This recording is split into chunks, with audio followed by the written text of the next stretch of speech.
might not be able to tell us, and we understand, but just curious how the kicking competition between Charlie and Cade went. We understand that they were to kick today, and potentially a decision to be made. Are you able to share the results of that? I could share the results that they both kicked the ball really well, and it's making the decision very difficult. So we haven't made a final decision yet, but both guys did a really good job today kicking. What goes into it beyond just making the kicks? Like, is there an element of like how the kicks were made? Like, if There is, yes. So obviously make or miss, right? That's right. what you're judged on. But then there's some other things that go into it as far as, like how the ball come off his foot, how high was it? Was it a line drive? What are the operation times? That sort of deal. And then, both of those guys kicked off today as well, which, as you know, is a big component, especially, against Miami. They have two really good kick returners. So being able to kind of execute some different kicks and ball location and stuff like that goes into it as well as the field goal part. Did they kick in the indoor or outside today? We kicked indoor today.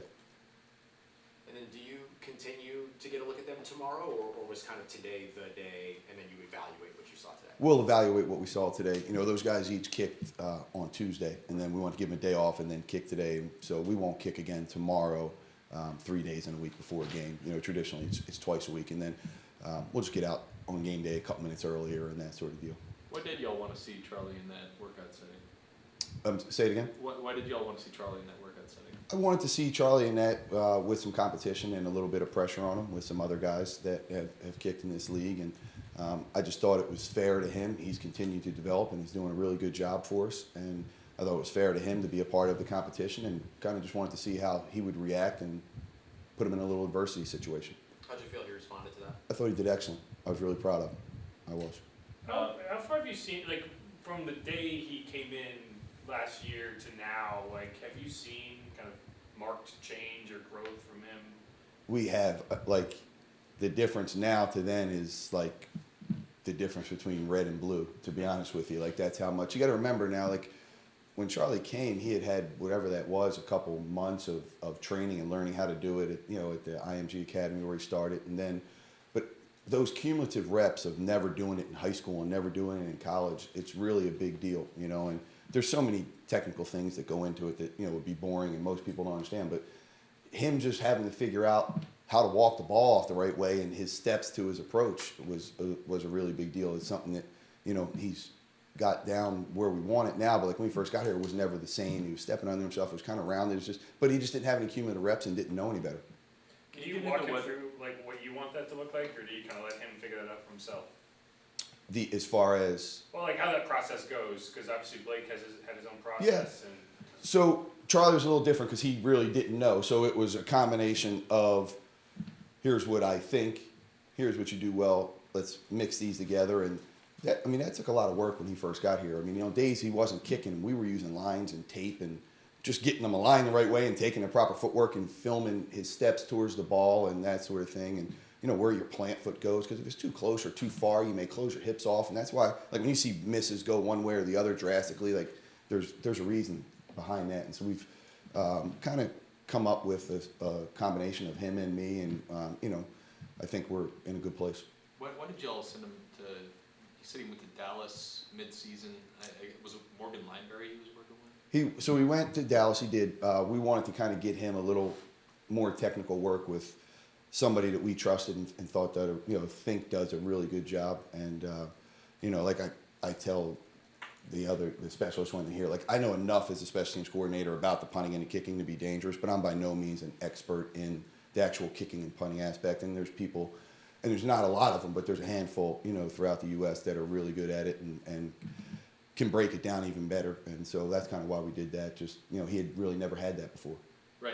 It's kind of like, I guess, you don't see that very often, right? No, you don't. Yeah, You don't. And I think that was, when we signed Charlie back to the practice squad, we had sat down as a staff, starting with Mickey and myself and Kellen, like, we wanted to put a developmental plan together for Charlie to develop him because we think he is a future NFL kicker, and not knowing, the circumstances of how it came about this season, but it was important for us to continue to develop him. We just didn't want him to be here and hanging out and not getting better on the practice squad and trying to help build his future. So that was a plan that we had put together in training camp that we had lined up for the middle of the season when we were going to do that. Maybe not so much for Charlie, just having been here, but how confident are you going into a game with that operation, a new kicker being there? Maybe does that process look like to kind of get that down pat? Yeah, listen, I think today was a big step because today was the first day for Cade being here of a live operation, like in the workout. Those guys are kicking off sticks. So we worked it yesterday, with him and Zach and Kai, but he didn't kick the ball, right? And so today was his first time getting live operation work, and we'll get a chance to go back through again tomorrow. We won't physically kick, but we'll go through the operation, the timing of when the ball snapped and all that sort of stuff. And, each kicker is slightly different of when the ball is maybe on a certain hash or how far away is it or what's the wind like of like how do they want the lean of the football, right? So just getting that part of it. And so, today was a good step, and we'll get a chance to work that again tomorrow. And then, whoever it is on Sunday will be out there early. We'll get a couple extra reps, and just it's cumulative reps of going through it. How does that decision ultimately get made? Is it a group decision? Is it, whose final say is that? Yeah, I don't have an answer of whose final say it is. I think it's a group decision. That's how everything honestly happens here, though.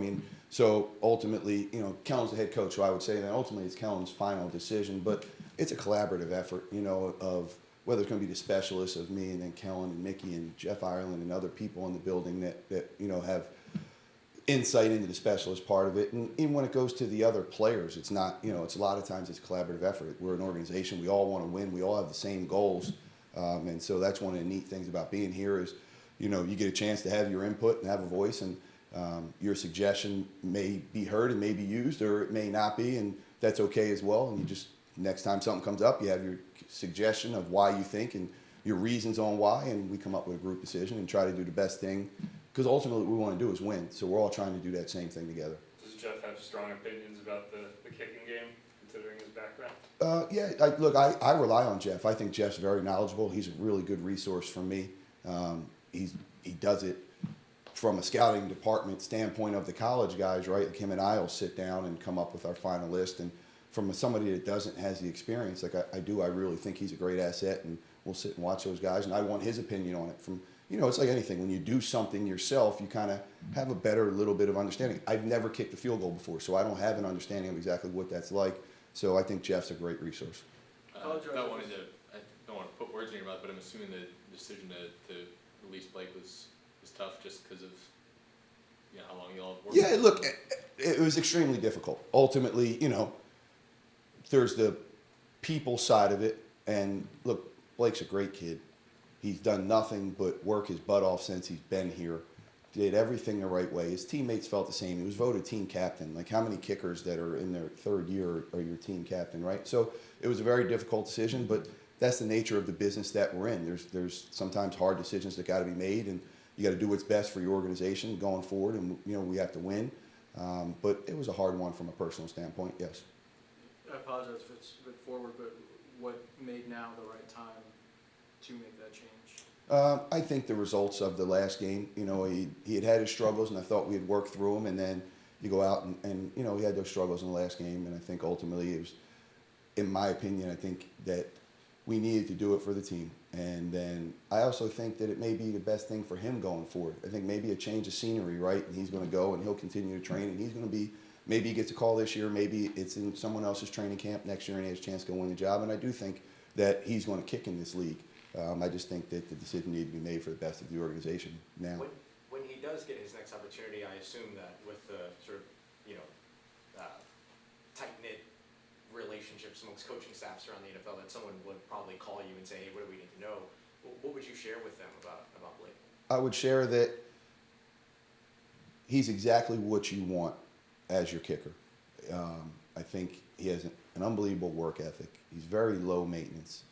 He has an understanding of what he needs to do. And he went through a rough patch, and unfortunately the balls didn't go through the upright. That's why he's not here. And but if, and that's a big if, I get it. But there's not a negative word that I could say about him. And I think that, like I said, someone is going to have a chance to see him live at some point, and he's going to have a chance to go compete and kick in this league again. Cade's obviously a guy who went through something similar. Is that what you're hoping to see with him? Is just obviously he was with the Bengals last year as well, but started with the Browns, got cut. So is that what you're hoping, that this could be that new environment that he can excel in? Yeah, I think so. You know, I've had a chance to work Cade out a couple times now, you know, in the draft process, and then he was here for our local pro day, and I always knew that he had a very talented leg, and I think he had some inconsistencies, but when he went last year and you go and you watch the film, like you could see the leg talents there. He's a young guy, works hard, and we're just kind of hoping the same deal, right? Is it a change of scenery and, you know, being in a different place and some growth of what's happened in the past has allowed him to fix some things, and hopefully he can go and have a really good future. I think one of the big questions that has been raised probably outside of here is Charlie's been on the practice squad for a year plus, Mhm. and then when there became an opportunity, there was still an interest of going out and getting another kicker. Why look at other options, things like that, just so that there's not any misconstrued notions of it? Yeah, so I think the reason for that was I don't think you can take Charlie being on the practice squad for a second year as meaning like it was another player. Like his first year was truly strictly developmental. You know, from a talented leg that had no idea of what he was doing to let's see what we can develop him into. And he made very good progress from last year to this year. And then you go and you look at the training camp, there was inconsistencies that he had throughout training camp, right? And when he got his opportunities in the game, he made the kicks though. So again, to me, that's development. He's growing, right? And now, once the season had started, he had a kicking session. He'd do it twice a week, but it wasn't with a full operation, or I shouldn't say full operation. We did snap and hold, but I mean the full team and the rush and all those sorts of deals, right? So I think making sure that he is ready for that experience of where we're at right now is why we wanted to have him part of the workout and why you wanted to bring another guy in here and just to give us an option. And but I'm proud of where he's at, and I think this is a great experience for him, and I think that it's been very beneficial these past couple days for him. And just with the roster exemption, if you were to elevate him from the practice squad for a game, does that roster exemption go away and then all of a sudden he counts against your spots on the practice squad, or how do you have to manage sort of the roster numbers around his status? No, he goes back to the roster exemption. I kind of think if you take a look at like what the I think the Giants had done it with their kicker who was the roster, so he'll be able to go back to that, I believe.